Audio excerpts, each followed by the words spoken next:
Ladies and gentlemen, my name is Oswaldicus, and welcome back to my Let's Play of Doki Doki Literature Club. There's no time to dilly-dally, let's get right into it. Sayori, about what happened earlier.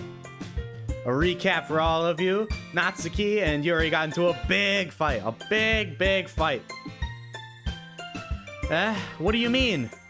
You know, between Yuri and Natsuki. Does that kind of thing happen often? No. That's really the first time I've seen them fight like that. I promise they're both wonderful people. You don't hate them, do you? No, I don't hate them. I just wanted your opinion, that's all. I can see why they'd make good friends with you. Whew. You know, Oswaldicus, it's nice that I get to spend time with you in the club. But I think seeing you get along with everyone is what makes me the happiest. And I think everyone really likes you too. That's... Every day is going to be so much fun.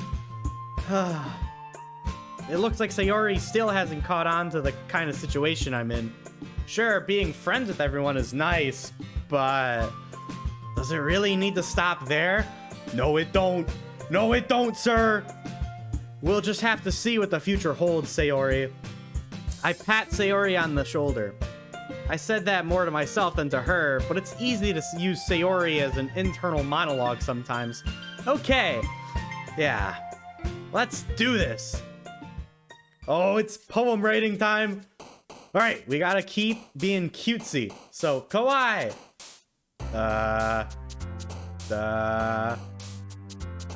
Shiny?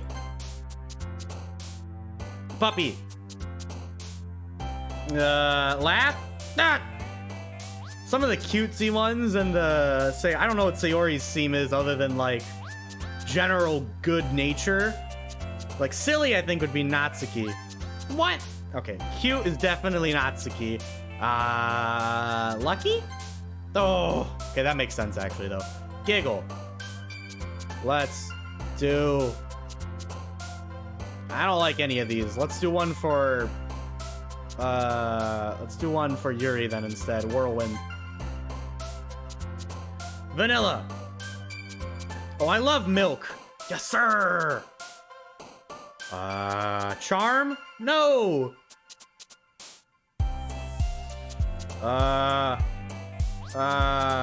Fireflies. Ah! Games. Anime. Memories. No! Marshmallow. Boop. Let's do candy. And last but not least, let's do one more for Yuri. Entropy. Another day passes, and it's time for the club meeting already. I've gotten a little more comfortable here over the past couple days. Entering the club room, the usual scene greets me. Hi, Oswaldicus. Yo, Sayori. Looks like you're in a good mood today. I'm just still not used to you being in the club, that's all. I see. That's a pretty simple thing to get you in a good mood. But I guess it's always the simple things with you anyway. Speaking of which, I'm kinda hungry. Will you come with me to buy a snack? No thanks. That's not like you at all. I have my reasons. Why don't we take a look at your purse, Sayori? Why that all of a sudden? No reason, really. I just wanted to look at it. Sayori nervously retrieves her coin purse. She fumbles with the latch and gets it open. Then she turns it upside down and lets its contents spill onto the desk. Only 2 small coins fall out. I knew it. I can see right through you, Sayori. That's not fair. How'd you even know? It's simple. If you had enough money in the first place, you would have bought a snack before coming to the club room. So either you're not hungry and wanted an excuse to take a walk, or you planned to conveniently forget that you spent all your money so that I would lend you some. But there's one more thing. You're always hungry. And so that only leaves the one option. I give up. Don't make me feel guilty. If you feel guilty, that means you deserve to feel guilty. Yuri suddenly giggles. I didn't notice that she was listening in. Her face is in her book as always. Ah, I wasn't listening or anything. It was just something in my book. Yuri, tell Oswaldicus to let me borrow some money. Don't get me involved like that, Sayori. Besides, you should only buy what you can responsibly afford. And frankly, after pulling a mischievous little stunt like that, your suffering is fair enough retribution. Why is it suffering? You're so vile. I didn't mean that. I got too absorbed into my book. I really like when you speak your mind, dearie. It doesn't happen much, but it's a fun side of you. There's no way you could think that. You were right, though. I did something bad, and now I have to accept the retribution. That. Still, coming from you, Sayori. I guess there's a little devil inside all of us, isn't there? Don't let her fool you. Sayori knows exactly what she's doing. After all, she told you guys she was bringing me to the club before she even told me. But you wouldn't have come if it weren't for the cupcakes. So I had to trick Natsuki into making them. Come on, give me more credit than that, Sayori. Whack! Kah! Out of nowhere, something smacks Sayori in the face and tumbles onto the desk. Ow! What was... a cookie! Sure enough, it's a giant cookie wrapped in plastic. Sayori glances around. Is this a miracle? It's because I paid my restitution. Retribution. Actually, that one almost worked. I was just gonna give it to you, but then I heard you blab about the cupcakes. It was totally worth seeing your reaction, though. Natsuki! That's so nice of you! I'm so happy. Sayori hugs the cookie. Jeez, just eat it. Sayori rapidly tears open the wrapper and takes a big bite. So good. Sayori suddenly clasps her hands over her mouth. I bit my tongue. You're going through a lot over just one cookie. Natsuki takes a bite of her own cookie. Ah, yours looks really good too, Natsuki. Can I try it? Jeez, beggars can't be choosers. But yours is chocolate. Yeah, why do you think I gave you that one? Fine. Still, I'm really happy that you shared this one with me. Sayori gets out of her seat and goes behind Natsuki, then wraps her arms around her. Ah, jeez. I get it. Cookie still in hand, Natsuki reaches up to nudge Sayori off of her. Sayori suddenly leans down and takes a bite out of Natsuki's cookie. Hey! Did you seriously just do that? Mouthful, Sayori trots away to safety. Yuri and I laugh as well. Jeez, you're such a kid sometimes. Monica, can you tell Sayori? Eh? Natsuki glances around. Monica isn't in the club room. Ugh. Where's Monica anyway? Good question. Have any of you heard anything about her being late today? Not me. Yeah, I haven't either. It's a bit unusual. I hope she's okay. Of course she's okay. She probably just had something to do today. She's pretty popular after all. You don't think she has a... I wouldn't be surprised. She's probably more desirable than all of us combined. That's true. Excuse me. Suddenly, the door swings open. Sorry, I'm super sorry. Ah, there you are. I didn't mean to be late. I hope you guys weren't worried or anything. Monica chose the club over her boyfriend after all. You're so strong-willed. Boyfriend? What on earth are you talking about? Monica quizzically glances at me. Oh, never mind that. What held you up anyway? Ah, well, my last period today was study hall. To be honest, I kind of just lost track of time. That makes no sense, though. You would have heard the bell ring, at least. I must not have heard it since I was practicing piano. Piano? I wasn't aware you played music as well, Monica. I don't really. I kind of just started recently. I've always wanted to learn piano. That's so cool! You should play something for us, Monica! Maybe once I get a little bit better, I will. Yay! That sounds cool. I'd also look forward to it. Is that so? In that case, I won't let you down, Oswaldicus. Monica smiles sweetly. Ah, I didn't mean any pressure or anything like that. Don't worry, I've been practicing a whole lot recently, and I'd really love the chance to share once I'm ready. I see. In that case, best of luck. Thanks. So, I didn't miss anything, did I? No, not really. I chose to leave out Sayori's mischievous escapade. I'm sure Natsuki will end up complaining to her anyway. It looks like everyone has already settled down. Sayori somehow already finished her entire cookie. Yuri is back to her book, and Natsuki disappeared into the closet. Oh, back to the closet we go. It's not long before Natsuki comes up to me expectantly. Yeah, don't worry, I kept my promise. I pull the first volume of Parfait Girls out from my bag. Natsuki takes it from my hands, then quickly turns it over, presumably to check for wrinkles. Hey, I'm not that careless. I handle manga all the time, you know. I just wanted to make sure. Can you blame me for being paranoid? I don't give people my manga every day, you know. That's true. I don't blame you. Well, anyway, let me put this one back. I'm gonna get the next one, okay? Natsuki makes her way to the closet. I follow. So you're gonna tell me everything you thought, right? Where did this volume leave off again? I forget. Ah, the chapter ended with Minori and Alice found... Monica! Natsuki's voice resonates out from inside the closet. I peer inside. All of Natsuki's books are lined up on the top shelf. Did you move my manga again? Ah, sorry. The teacher got mad at me for taking up so much space in her closet, so I had to move some stuff around and clean up a little bit. It's all still there, I just had to organize it a bit. The top shelf is far above Natsuki's head.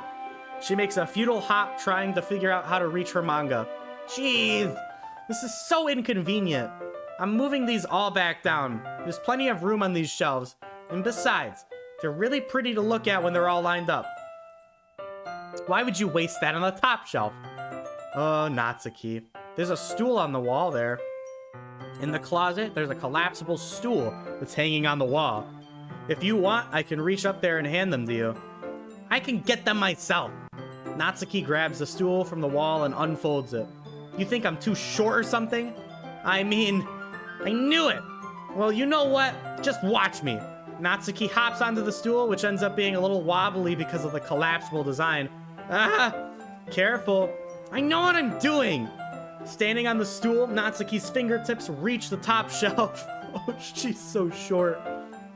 The stool would be enough for me to easily grab the books, but Natsuki is being stubborn as usual. Natsuki uses her fingers to scoop one of the smaller boxes to the edge of the shelf. See? Yeah! The box suddenly tips. Natsuki barely catches it before it falls to the floor. The stool wobbles. Losing balance, Natsuki hops off the stool. Thankfully, she was able to stay on her feet. She holds the box triumphantly. Oops, wrong button. There. Having almost fell, Natsuki is a bit shaken up. Jeez. No need to prove yourself to me. There's no way you'll be able to get the bigger boxes like that. I can reach them, so just... I said I can do it. I don't want your help, okay? I'm gonna get a chair, so just hang on. Natsuki forces her way past me out of the closet. Let's see. The classroom chairs have the desks attached, so they're inconvenient to fit into the closet. Aha! Natsuki trots over to the teacher's desk, which has a computer chair behind it. She rolls it on its wheels back over to the closet. It's a little dangerous since the chair swivels and rolls, but I've already learned my lesson, so I keep my mouth shut. Ugh! Natsuki climbs onto the chair, then slowly balances onto her feet. Since she refuses my help, I take a seat with my back against the side of the doorway and simply watch. There we go. See, I can easily do it now. Natsuki grabs a stack of manga and bends down to put it on the shelf below. The chair swivels. Natsuki catches herself on the shelf. What are you doing? Can you at least hold the chair steady instead of sitting and doing nothing? Who was it who told me not to help? Yeah, I got you. I hold the chair while Natsuki reaches back up. I can almost see up her skirt. Whoa! No, not good, not good, not good. Ugh. I forced myself to turn away. Good. Natsuki seriously didn't think this through. Once she realizes I'll be dead, Natsuki wraps her arms around the Parfait Girls box set, easily the largest one on the shelf. Ugh, heavy. Hey, Oswaldicus, I don't think I can bend down without falling. Hurry and take this one. But then I have to let go of the chair. That's fine. Just for a second. Hurry up. All right. Let me just stand up. I slowly release my grip from the chair. What do you mean stand up? Natsuki looks down at me. Why are you all the way back? Natsuki looks like she just realized something, but she'll lose her balance if she moves. Natsuki, the box. What are you looking at? You're trying to look at my... Natsuki's legs shake. I'm not. I was just... Natsuki, don't try to move. Just give me the box. You perv. You set me up. Go away. Get out. But I'll do it myself. The chair suddenly swivels beneath Natsuki's feet. Natsuki! Kya! The scene turns to chaos in a split second. The chair flies from under Natsuki's feet. Frantically, I try to catch her. The box topples out of her hands, and the books go flying. I got you! Crash! The full force of Natsuki's body against me throws me to the ground. A whole bunch of books pelt me in the face. Natsuki tries to shield herself with her own arms as her face lands straight onto my chest. Ugh. My right arm and my back seriously felt the impact. Ugh. Slowly, Natsuki comes to her senses. Ugh. She presses her arm straight into me to prop herself up. Natsuki seems to realize that it's not the floor that's beneath her. Ugh. Gross! A fist pounds into my chest. Natsuki then hoists herself to her feet. What were you thinking, you sicko? Everything okay over there? I heard a lot of noise. I heard a loud noise. Monica suddenly peers in. Monica, see what happens when you put the manga on the top shelf? Are you trying to kill your club members or something? Jeez. Sorry. Oh, and one more thing. It seems like your most recent club member is a total pervert. So I hope you're happy. I didn't! Somehow it's impossible for me to explain this whole bizarre situation to Monica. I didn't do anything, I swear. I know. Don't worry. Monica says that quietly to me. Looks like I'm off the hook. Oh no. I look down. Natsuki is kneeling on the floor, holding one of the books that are scattered all over. There's a large diagonal crease along the page that she's desperately trying to smooth out. I must have landed on the page. Natsuki tries a bit more to fix the crease, but she can't get it out. Suddenly she gives up and slams the book shut and throws it to the floor. Instead of continuing to yell, she just lowers her head. Natsuki, are you... No! Natsuki's voice squeaks. I see tears on her face. I'll help get the crease out, okay? It's partially my fault, so... Natsuki shakes her head, still looking down. No, I don't even care that much. I'm just having a really bad day. Natsuki sobs again. I didn't mean to take it out on you. I really didn't mean to. It's fine. Is there anything you want to talk about? Natsuki shakes her head. Just every day is so hard. I just want to come to the club and... Natsuki falls silent again. I can't press her, so I can only do what I know how to do. Alright. Well, I'll help clean this up. And I'll move the rest of your manga for you. I pick up volume 2 of Parfait Girls. We'll set this one aside. This'll help cheer you up a bit, right? We can get started on it once I'm done here. Natsuki looks up with her glossy eyes. Her lip quivers. You're really nice to me. That sounds really strange coming from Natsuki. I didn't expect it at all. Well, I'm just treating you like a friend, you know? Natsuki lowers her head and stifles another sob. I'm not sure what happened to her today, but being nice is the least I could do. The next couple minutes are silent between us as I begin gathering the scattered books. I make sure to slip them into the box in their correct order. After a little bit, Natsuki starts helping. It isn't long before we're done, and I hoist the box onto the shelf where Natsuki wanted to put it. Then I get on the stool and quickly finish moving the rest of her books from the top shelf. All right, that should do it. I hop off the stool. Natsuki averts her gaze. Thanks. It's nothing. Natsuki is holding the volume I set aside in her hands. All right, I'm ready. Good. Even if you weren't, I'd make you anyway. You're taking responsibility for what you said. Think about cheering me up. If you insist. We sit in the same spot as last time and I open the second volume. Natsuki's mood quickly improves, laughing and pointing things out to me. She's surprisingly sharp, making note of a lot of subtle repeated jokes and background elements. In the end, I'm pretty impressed by how everything ties together in this manga. I guess Natsuki has good taste after all. After some time, Monika gets our attention as usual, and it's time to share poems again. Guess I'll be holding on to this for now. Yep. Even you sound more enthusiastic this time. Well, I'm starting to get into it, you know. Told you. Yeah. I return to my seat and slip the book into my bag. Alright, we probably only have time to get through a couple people before this episode ends. So, let's do... I don't really want to talk to Monika. Let's just get it out of the way. Hi again, Oswaldicus. How's the writing going? Alright, I guess. I'll take that. As long as it's not going bad. I'm happy that you're applying yourself. Maybe soon you'll come up with a masterpiece. Wouldn't count on that. You never know. Want to share what you wrote for today? Sure. Here you go. I give my poem to Monika. Alright. It's pretty good. You've been spending some time with Natsuki, haven't you? You must really like her writing style. Yeah. I think it's a neat way to tell a story. I don't disagree. Natsuki's poems may be cute, but they're also meaningful. I can see why you'd be into that style. I guess that means you're not as much of a fan of Yuri's poems then? I wouldn't say that. I kind of like everyone's poems. That's true.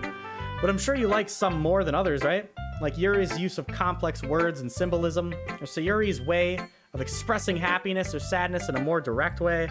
You must have some kind of preference, don't you? Not that it's a contest or anything. I was just curious, that's all. But anyway, you want to read my poem now? I like the way this one turned out, so I hope you do too. Alright, let's take a look. Save me. The colors, they won't stop. Bright, beautiful colors. Flashing, expanding, piercing. Red, green, blue, an endless cacophony of meaningless noise. The noise, it won't stop. Violent, grating waveforms. Squeaking, screeching, piercing. Sine, cosine, tangent. Like playing a chalkboard on a turntable. Like playing a vinyl on a pizza crust. An endless poem of meaninglessness.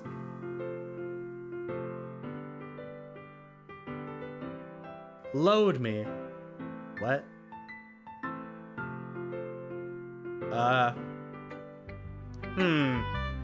It's even more abstract than your last one, huh? I guess it's just the way I write. I'm sorry if you don't like it. No, I never said that. It's just kind of thing I've never really seen before, I guess. I kind of like playing with my space on the paper. Choosing where and how to space your words can totally change the mood of the poem. It's almost like magic. The way I wrote the lines really short makes it feel like they're trying to speak over the noise. I see. It's still hard for me to tell what it's about, though. Sometimes asking what a poem is about isn't the right question. A poem can be as abstract as a physical expression of a feeling, or a conversation with the reader. So putting it that way, not every poem is about something. Anyway, here's Monika's writing tip of the day. Sometimes you'll find yourself facing a difficult decision. When that happens, don't forget to save your game. You never know what happens when you might change. You never know when you might change your mind, or when something unexpected may happen. Wait, is this tip even about writing? What am I even talking about? That's my advice for today. Thanks for listening. I don't like her. Alright, yeah, we've got time for one more. Let's do Sayori next. Ooh, I like this one, Oswaldicus. It has some nice feelings in it. Ah, I'm glad. Does that mean it's better than yesterday's? Let me think. I don't know. I guess I like them both. It's not very helpful, you know. Well, I'm not very good at figuring out if poems are good or bad. But that's why I just go by my heart. If it makes me feel things, then it must be a good poem. I'm not sure that's exactly how it works. Then again, I guess conveying feelings is a pretty important part of this whole thing. Yeah, maybe. Honestly, I don't even know what kind of writing you like in the first place. Yeah, me neither. Okay. Why don't you at least try giving it some thought? Oh, you want to write something for me? That's so sweet. Yeah, right. But you're always thinking about other people. You need to think about yourself once in a while. If you don't, you might end up getting hurt at some point. Well, I don't really know what you mean, but I'll try to keep it in mind. Well, whatever. Anyway, let's see. I guess I like happy poems. Wait, sometimes I like sad poems too. Sometimes a little bit of both. There's a word for that, right? What's the word I'm looking for? Bittersweet. Yeah. I like things that are happy and things that are sad. Happy and sad? I can't see you liking something sad, Sayori. Well, I like happy the most, but sometimes when you have a little rain cloud in your head, a sad poem can help give the rain cloud a little hug and make a nice, happy rainbow. Sayori, that's unexpectedly poetic. Is it? Maybe I'm getting better at expressing my feelings after all. Thanks, Oswaldicus. I should go write that down then. You can read my poem now, okay? Bottles. I pop off my scalp like the lid of a cookie jar. It's the secret place where I keep all my dreams. Little balls of sunshine all rubbing together like a bundle of kittens. I reach inside with my thumb and a forefinger and pluck one out. It's warm and tingly, but there's no time to waste. I put it in a bottle and keep it safe, and I put the bottle on the shelf with all the other bottles. Happy thoughts, happy thoughts, happy thoughts and bottles, all in a row. My collection makes me lots of friends. Ooh. My collection makes me lots of friends. Each bottle a starlight to make amends. Sometimes my friend feels a certain way. Down comes a bottle to save the day. Night after night, more dreams. Friend after friend, more bottles. Deeper and deeper my fingers go, like exploring a dark cave, discovering the secrets hiding in the nooks and crannies. Digging and digging, scraping and scraping. I blow dust off my bottle caps. It doesn't feel like time elapsed. My empty shelf could use some more. My friends look through my locked front door. Finally, all done, I open up, and in come friends. In they come in such a hurry. Do they want my bottles that much? I frantically pull them from the top shelf, one after the other, holding them out to each and every friend, each and every bottle. But every time I let one go, it shatters against the tile between my feet. Happy thoughts, happy thoughts, happy thoughts and shards all over the floor. They were supposed to be for my friends who aren't smiling. They're all shouting, pleading, something. But all I hear is echo, echo, echo, echo, echo inside my head. Oh, I feel like that got really dark. Holy crap, yeah. Sayori, did you really write this? Of course I did. Didn't I tell you yesterday I was gonna write the best poem ever? Yeah, but I mean, I didn't expect something like this coming from you. Monica taught me a whole lot, and I've been really in touch with my feelings recently. I see that. It's almost kind of creepy. Creepy? Well, not exactly. Maybe because I'm so used to you being cheerful. Never mind. I'm thinking too hard about it. The point is, it came out good, so you should be proud of it. Oh, thanks. I feel like I was meant to express myself this way. It even helps me understand my own feelings a little bit better. Writing is like magic. You've gotten pretty passionate about this, huh? I hope you keep it up. Yeah, writing's the best. I'm gonna keep writing until I die. Don't get ahead of yourself. Sayori's always had a habit of getting obsessed with something before dropping it no more than a week later. I wonder if this is one of those times. But seeing the passion in her eyes makes it hard for me to be pessimistic.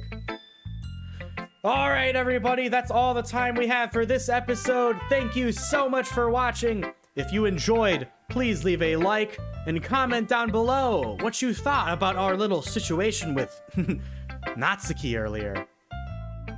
Until next time, I'll see you soon.